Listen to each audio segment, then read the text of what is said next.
Raqobatni rivojlantirish va iste'molchilar huquqlarini himoya qilish qo'mitasi tomonidan keng jamoatchilik vakillari ishtirokida ochiq muloqot tashkil etildi. Mazkur tadbirda tadbirkorlar, turli tashkilot va idoralar vakillari faol ishtirok etdi. Ochiq muloqotni qo'mita raisining maslahatchisi Otabek Usmonov kirish so'zi bilan ochib, sohada olib borilayotgan islohotlar, tizimni yanada takomillashtirish borasidagi ustuvor yo'nalishlar haqida to'xtalib o'tdi. Shundan so'ng qo'mitaning Jizzax viloyat hududiy boshqarmasi boshlig'i Ilhom Mamatqulov so'zga chiqib, 2025-yil yakunlari hamda 2026-yilning birinchi choragi davomida amalga oshirilgan ishlar yuzasidan batafsil ma'lumot berdi. Xususan, 2025-yil davomida qo'mitaga jismoniy va yuridik shaxslardan 2000 dan ortiq, 2026-yilning birinchi choragida esa 700 ga yaqin murojaatlar kelib tushgani ta'kidlandi. Mazkur murojaatlarni o'rganish natijasida 48 mingdan ortiq iste'molchilarning huquq va manfaatlari himoya qilinib, ular foydasiga qariyb 10 milliard so'm mablag' qayta hisob-kitob qilindi.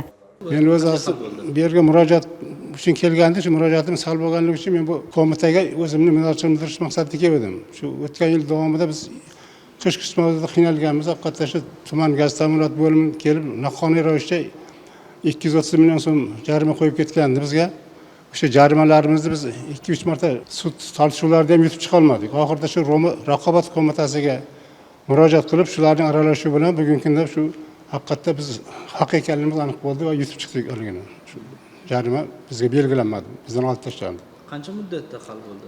Bu 1,5-2 oy muddatda shu raqobat murojaatlarimizdagi hal bo'ldi. Biz sudda lekin 6 oylab yurdik. O'sha sud yurdik to'g'risi ham. Mana shunday ochiq muloqotlar tez davom etishini tilab qolaman.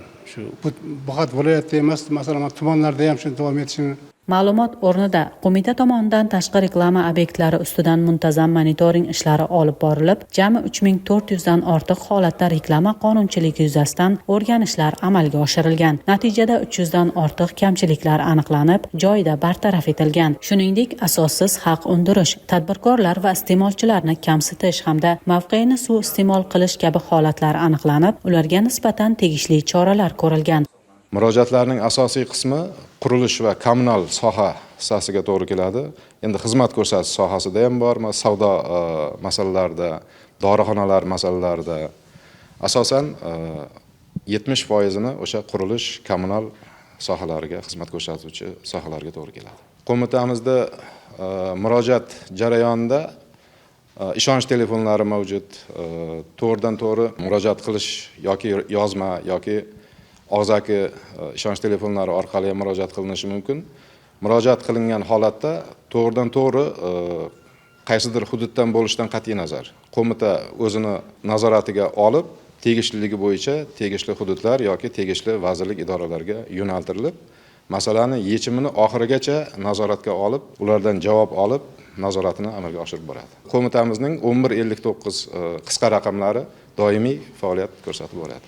Ochiq muloqot davomida ishtirokchilar tomonidan sohaga oid bir qator savollar o'rtaga tashlandi. Xususan, tadbirkorlik faoliyati, elektr energiyasi va gaz ta'minoti bilan bog'liq muammolar yuzasidan murojaatlar bildirildi. Mutaxassislar tomonidan har bir savolga atroflicha va asosli javoblar berildi. Mazkur ochiq muloqot ishtirokchilar uchun o'z muammolarini bevosita mutasaddi tashkilot vakillariga yetkazish, dolzarb masalalarga yechim topish hamda konstruktiv muloqot muhitini shakllantirishda muhim ahamiyat kasb etdi.